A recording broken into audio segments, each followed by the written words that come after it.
नमस्कार, मैं अमर खान। कैसे हैं आप सब? मुझे उम्मीद है आप और आपका परिवार खुश होगा, तंदुरुस्त होगा। मैं हमेशा भगवान से और खुदा से दुआ करता हूं कि आप खुश रहें, तंदुरुस्त रहें और देश की तरक्की में अपना योगदान देते रहें। आज हम बात करते हैं महाराष्ट्र नवनिर्माण सेना के अध्यक्ष। समझ गए होंगे आप, उनके पास कोई काम नहीं है, कंट्रोवर्सी क्रिएट करने के अलावा वो कुछ कर ही नहीं पा रहे हैं जिंदगी में। मैं बात कर रहा हूं राज ठाकरे की। जब स्वर्गीय बाला साहब ठाकरे जिंदा थे तब यह बहस चला करती थी कि वो अपना उत्तराधिकारी उद्धव ठाकरे को बनाएंगे या राज ठाकरे को बनाएंगे। तो राज ठाकरे को अपनी स्मार्टनेस पर, अपने ऊपर बड़ा गर्व था, घमंड था। गर्व नहीं कह सकते, घमंड कह सकते हैं कि मैं ही शिवसेना का उत्तराधिकारी बनूंगा। जो बात हुई, राज ठाकरे साहब ने और बाला साहब ठाकरे साहब ने राज ठाकरे को उत्तराधिकारी नहीं बनाया और अपने सुपुत्र उद्धव ठाकरे को अपनी शिवसेना का उत्तराधिकारी बना दिया। बस तब से राज ठाकरे ने, पता नहीं, ठाकरे परिवार से बदला लेना चाहता था। चचेरा भाई है उद्धव ठाकरे का और बाला साहब ठाकरे का भतीजा राज ठाकरे।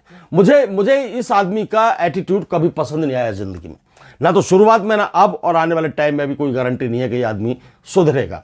बात जो कहना चाहता हूं वो ये है कि जब बाला साहब ठाकरे ने इसको उत्तराधिकारी नहीं बनाया, उद्धव ठाकरे को बना दिया, तो इसने चिढ़कर, गुस्सा होकर, बजाय अपने बड़े भाई का, क्योंकि उद्धव ठाकरे है तो बड़ा भाई, बजाय उद्धव ठाकरे का साथ देने के इसने अपनी एक अलग पार्टी बना ली और जिसका नाम रखा महाराष्ट्र नवनिर्माण सेना।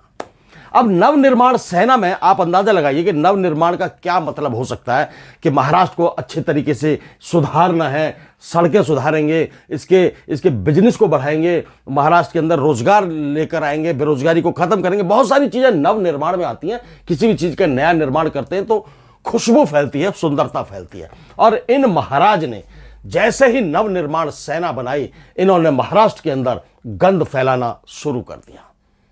कोई मुद्दा था नहीं, अकल थी नहीं, आज भी नहीं है। सबसे पहले इन्होंने क्या किया? इन्होंने टारगेट किया उत्तर प्रदेश, बिहार और झारखंड के लोगों को। अब देखिए इसकी बहादुरी देखिए। वैसे मराठी लोग अपने आप को शेर कहते हैं, शिवाजी महाराज का वसंज कहते हैं, और ऐसे लोग यदि मराठी हैं और अपने आप को वसंज कहते हैं शिवाजी महाराज का या छत्रपति शिवाजी महाराज का, राणा क्या नाम था उनका, और भी बहुत सारे वहां पर योद्धा हुए हैं, तो शर्म आनी चाहिए राज ठाकरे को उनका वसंज कहने पर। ये गरीब रहने वाले जो उत्तर प्रदेश से आए हुए हैं, बिहार से, नाम लिया है बाकायदा, इसने तीनों स्टेट्स का नाम लिया है, उत्तर प्रदेश, बिहार और झारखंड। वो गरीब रेहड़ी वालों को जाकर इसके कार्यकर्ता पीट देते हैं, रेहड़ी फेंक देते हैं, थप्पड़ मारते हैं उसको। रिक्शा वाला पकड़ते हैं, ढूंढते हैं कि कौन है रिक्शे वाला, कौन है रेहड़ी वाला, कौन है उत्तर प्रदेश से आया हुआ। ऐसा नहीं कि इनके वहां के लोग रिक्शा नहीं चलाते, रेहड़ी नहीं लगाते, लगाते हैं, लेकिन पहले ये छानबीन करते हैं। उत्तर प्रदेश, झारखंड, बिहार या दिल्ली एनसीआर से कौन आया है जो यहां महाराष्ट्र का नहीं है, उसको पूरा सर्च करेंगे और उसके ऊपर फिर अत्याचार करेंगे। यह इसकी मानसिकता है। ऐसी मानसिकता से क्या देश के अंदर जो नेता आए हैं, जो चलने की कोशिश कर रहे हैं, राजनीति में जमने की कोशिश कर रहे हैं, जम सकते हैं क्या? ऐसे लोग देश को किसी भी तरीके से तरक्की पर ले जा सकते हैं क्या? गरीबों का उत्पीड़न करता है यह आदमी और इसके कार्यकर्ता। यूपी बिहार का एक बहुत बड़ा त्योहार है, आप जानते होंगे, छठ पूजा। छठ पूजा को इसने ड्रामा बताया था। कहता ये ड्रामा करते हैं बिहारी लोग, यूपी के लोग, झारखंडी लोग, कुछ नहीं है, ये क्या पूजा वूजा। ये बहुत ही नॉनसेंस किस्म का इंसान है। आप कभी चेक करना, इसकी भाषा में आपको तमीज देखने को नहीं मिलेगी। इसने अभी अभी जो महाकुंभ गुजरा है, महाकुंभ में जो गंगा जल है, उसको इसने गंदा जल कहा था। गंदा जल, कि गंगा जल नहीं है, गंदा जल है, लोग खुजा रहे हैं, बीमारियां पैदा हो रही है, लोग मर रहे हैं, इस तरह की बातें इसने महाकुंभ को लेकर भी की। मैं उस बात पे ज्यादा नहीं जाना चाहता, मैं जाना चाहता हूं, हां, एक बात इसने और कही। एक फवाद खान है, पाकिस्तानी एक्टर है, उसकी एक फिल्म आ रही है, उसने इन्होंने कहा कि उसकी फिल्म को हम मुंबई में नहीं लगने देंगे, नहीं चलने देंगे, महाराष्ट्र में नहीं चलने देंगे। मैं मान लिया, इस बात से मैं बिल्कुल एग्री कर गया कि पाकिस्तानी एक्टर की फिल्म हमारे हिंदुस्तान में मत चलवाओ, मत चलने दो, ये एग्री है, इसे कोई भी तेरे को मना नहीं करने वाला। लेकिन उसमें बुद्धू ये तो देख ले कि जो पैसा लगा हुआ है वो इंडियन प्रोड्यूसर का लगा हुआ है। उसमें जो हीरोइन है वाणी कपूर वो भारतीय है, जो को एक्टर्स हैं सारे के सारे, सिर्फ एक फवाद खान है जो पाकिस्तान का है। उसको हटवाओ, फिल्म से हटवा दो, उसमें कोई गुरेज नहीं है, कोई तेरा विरोध नहीं करेगा। लेकिन बाकी जो 500 लोगों की टीम है और करोड़ों रुपए जो उस फिल्म में लगे हुए हैं वो तो इंडियंस के लगे हुए हैं, भारतीय प्रोड्यूसर डायरेक्टर्स के लगे हुए हैं। बुद्धू, अकल ही नहीं है तेरे को यार, तू कैसी कैसी बातें करता है। और एटीट्यूड देखो, जब कभी इंटरव्यू देखोगे इस आदमी का एटीट्यूड पूरा, मैं ये कर दूंगा, मैं वो कर दूंगा। प्रधानमंत्री जी के ये वीडियो चलाता था उनके वादों के, शुरू शुरू में प्रधानमंत्री को इतना उल्टा सीधा बोला इसने, हद कर दी। बीच में जब इसको लगा कि हो सकता है प्रधानमंत्री जी मुझे अपनी पार्टी में ले लें या मेरी पार्टी को सपोर्ट कर दें, तो उनके फेवर में उतर आए महाराज, उनके लिए अच्छी अच्छी बातें करनी शुरू कर दी। फिर इनको लिया नहीं, इनको पार्टी ने टिकट भी अपनी, इनको समर्थन भी नहीं दिया कि भाई चलो इनके समर्थन से लड़ लेंगे, संगठन में भी शामिल नहीं किया। फिर ये चढ़ गए। अब इन्होंने नया विवाद फिर वही शुरू कर दिया, कुछ मुद्दा नहीं है इसके पास, कुछ भी नहीं बचा है। अभी अभी लेटेस्ट एक डिलीवरी बॉय जो मराठी था, एक सोसाइटी के अंदर कुछ सामान लेकर पहुंचा। अब उस सोसाइटी में जो गार्ड था बेचारा सीधा साधा, उसने उससे कुछ कहा तो उसने हिंदी में उसको जवाब दिया। अब उस मराठी बॉय को बहुत बुरा लगा कि हिंदी कैसे बोल रहा है, उसने कहा मराठी बोल।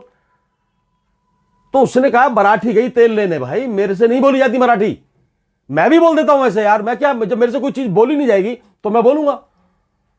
वो चिढ़ गया इस बात से लेकर, वो बाहर गया और 8-10 गुंडे एमएनएस का पट्टा पहने हुए वहां पर हाजिर हो गए। उसको पीटा, क्या बोल मराठी, बोल मराठी, सीख मराठी। अबे क्यों सीखे भाई, तेरे राष्ट्र की भाषा है, तेरे राज्य की भाषा, तू सीख ले, दूसरों के ऊपर दबाव क्यों दे रहा है। हिंदी, हिंदी हमारे देश की राष्ट्र भाषा है, हम इस बात पर गर्व करते हैं। इसने एक सभा में यह भी कहा था कि हिंदी अच्छी भाषा है, मैं मानता हूं, मेरे लिए मराठी अच्छी भाषा है, हिंदी भी अच्छी भाषा है, राज ठाकरे ने कहा था ये, हिंदी अच्छी भाषा है मैं मानता हूं, लेकिन राष्ट्रभाषा नहीं मानता मैं हिंदी को। तो ये तो देशद्रोही की श्रेणी में आ गई ये बात इसकी। हिंदी हमारे पूरे देश की मातृभाषा है, क्योंकि हर राज्य में हिंदी बोली जाती है। आप घूम कर देख लीजिए, साउथ में हिंदी को लोगों ने थोड़ा सा, साउथ के लोगों ने भी थोड़ा सा यह कहा कि भाई हम जो है तेलुगु भाषा या तमिल भाषा या कन्नड़ भाषा, उस भाषा को अपनी मातृभाषा मानते हैं, हिंदी को हम नहीं मानते। साउथ का उदाहरण दिया इसने। लेकिन साउथ में लोग टारगेट तो नहीं करते हिंदी लोगों को। वो लोग ये तो सोचते नहीं है ना कि ये लखनऊ से आया है, ये बनारस से आया है या पटना से आया है, इसको मारो, इसको रोजगार मत करने दो, इसको उड़ा कर फेंक दो, भगा दो इसको वापस। अबे जब वो भाग जाएगा, जब चले जाएंगे, तुम्हारे महाराष्ट्र के अंदर, मैं इसको राज ठाकरे पे वापस आ रहा हूं, महाराष्ट्र के अंदर गौर से यदि देखे, ईमानदारी दिखाए, तो मैं कहता हूं राजस्थान, नॉर्थ यूपी से जितने भी लोग हैं, हिंदी राज्य से, इतने लोग गए हुए हैं और उन लोगों ने जाकर वहां बिजनेस खड़ा किया है। ये तो टुच्चे टाइप के छुट भैया लोग हैं, राज ठाकरे जैसे लोग, मरने मारने में ही नहीं सारी जिंदगी। इन्होंने उस चौक पे दंगा करा दिया, उस चौक पे दंगा करा दिया, उनको आपस में भिड़वा दिया। ऐसे ही किया इस आदमी ने। बाला साहब ठाकरे ने कुछ सोचकर ही उद्धव ठाकरे को अपना उत्तराधिकारी बनाया, नहीं तो इसको भी बना सकते थे। लेकिन जिसकी तो मेंटेलिटी बड़ी, मतलब छोटे गली के गुंडों जैसी मेंटेलिटी है।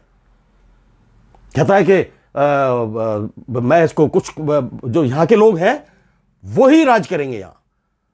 ये कहता है कि 48 ट्रेन आती हैं एक दिन में, 48 ट्रेन आती हैं उत्तर प्रदेश, बिहार और झारखंड और वो ट्रेन भर के आती हैं और फिर यहां से खाली होकर वापस जाती हैं। बताइए कैसे हम बर्दाश्त करेंगे? तुम्हारे पापा का है क्या महाराष्ट्र भाई?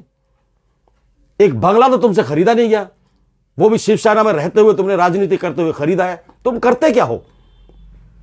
तुम्हारी कोई इंडस्ट्री है क्या? तुम बिजनेसमैन हो क्या? सरकारी कर्मचारी हो क्या? तुम्हें कुछ आता तो है नहीं, सिर्फ ये टारगेट करो गरीबों को। मैं कहता हूं किसी अमीर आदमी को टारगेट करके देखो आप मुंबई के अंदर। शाहरुख खान भी दिल्ली का है, अमिताभ बच्चन इलाहाबाद का है, कर लो एक बार टारगेट। अब तो बहुत सारे आ गए यूपी बिहार और झारखंड से, बंगाल से और भी जगह से बहुत सारे आए हुए हैं।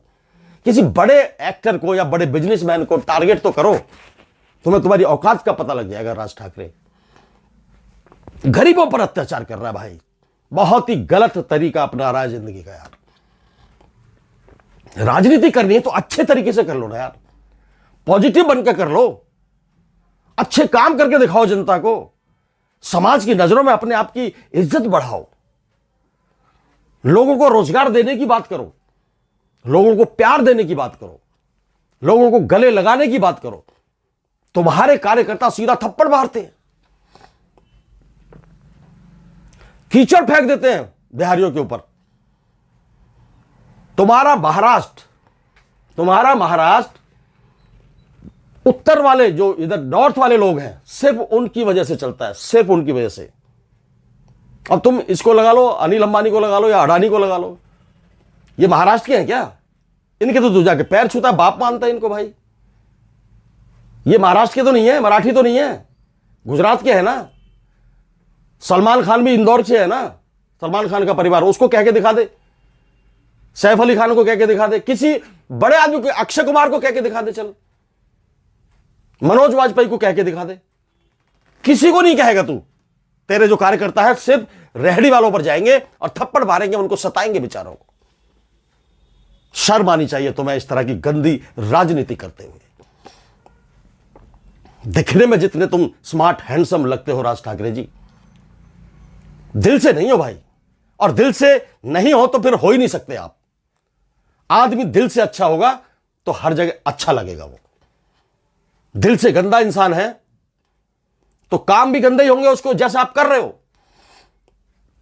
2008 से लेकर 2025 आ गई, कितना टाइम हो गया? 12 और 5 17 साल हो गए। 17 साल में एक विधानसभा सीट नहीं जीत पाए, एक विधानसभा सीट। सिर्फ इसलिए कि लोग, जो तुम्हारे लोग हैं, जो मराठी लोग हैं, वो भी ये जानते हैं कि अंदर से गंदा आदमी है, ये किसी का भला नहीं करेगा, ये लड़वाएगा, झगड़वाएगा, मरवा देगा, तो हमको घर उजड़वा देगा हमारे। क्योंकि कोई आपकी कोई पॉलिसीज नहीं आई, कोई आपका एजेंडा इस तरह का नहीं आया समाज के अंदर, महाराष्ट्र के लोगों के सामने, कि आपको सपोर्ट करें। वो चंद गुंडे आपने पाल रखे हैं, जाके दंगा करवा देते हो, यहां से वहां उनको भटका देते हो। ऐसे थोड़ी राजनीति चलती है भाई। राजनीति चलाने के लिए भी आपको एक एजेंडा बनाना पड़ता है, लोगों के दिलों में जगह करनी पड़ती है, अपनी एक इमेज बनानी पड़ती है, छवि बनानी पड़ती है। छवि चलती है राजनीति के अंदर, छवि, और छवि तुमने बना ली है गुंडे और मवालियों जैसी। तुमने स्वर्गीय बाला साहब ठाकरे का भी अपमान किया है, क्योंकि उनकी छवि एक तरफा अलग छवि थी। वो इस तरह से गुंडागर्दी नहीं करवाते थे अपने कार्यकर्ताओं से, ना ही उद्धव ठाकरे करा रहे। उनके अंदर एक सलीका दिखता है, रहीसी दिखती है, एक खानदानीपन दिखता है उद्धव ठाकरे के अंदर। तुम्हारे अंदर नहीं दिखता भाई, तुम गलत आदमी हो। और इस तरह से करोगे तो किसी दिन बाहर निकलोगे, जिस दिन महाराज थे। जैसे आपको बृजभूषण शरण सिंह ने धमकी दी थी ना, कि कुंभ में आके नहा के दिखा दो, घुसने नहीं दूंगा, मार मार के भगाऊंगा। ऐसे यदि आम लोगों ने ये ठान लिया तो तुम्हारा तो हिंदुस्तान में पता भी नहीं लगेगा कहां गायब हो जाओगे। क्यों दुश्मनियां दूसरों के दिलों में पाल रहे हो, नफरत पैदा क्यों कर रहे हो दूसरों के दिलों में? शिक्षा की बात कर लो, रोजगार की बात कर लो, भाईचारे की बात कर लो यार। क्या आफत आ गई तुमको यार। तुम जिंदगी में राजनेता बन ही नहीं पाओगे, तुम एमपी एमएलए बन ही नहीं पाओगे, खत्म है तुम्हारी कहानी। कोई है तुम्हारा एमपी एमएलए संसद में, विधानसभा में कोई है तुम्हारा कैंडिडेट? नहीं है ना। तो थोड़ी बुद्धि लगाओ राज ठाकरे, थोड़ी तपस्या करो, ध्यान लगाओ, योग करो, मार पीटने से आपको राजनीति में जगह नहीं मिलने वाली, मार पीटने से आप मुख्यमंत्री नहीं बनने वाले, कुछ नहीं बनने वाला। जो है वो भी हाथ से जा रहा, धीरे धीरे चला जा रहा। मेरी यही गुजारिश है भाई, प्यार से रहो, प्यार से रहने दो। देश एक है, एक ही देश है। जो बिहार, यूपी और झारखंड का आप उदाहरण देते हो, वो भारत देश है, और सबसे ज्यादा भारत देश इन्हीं लोगों का है। तुम्हारे यहां तो आम आदमी को परेशान करने के अलावा कुछ नहीं है महाराष्ट्र के अंदर। मैं आपको सच बात बता रहा हूं कि मराठी लोग मुझे बिल्कुल भी अच्छे नहीं लगते। कुछ अपवाद हैं, कुछ को मैं मान सकता हूं, लेकिन मुझे बिल्कुल अच्छे नहीं लगते। पर्सनली मेरा एक्सपीरियंस है।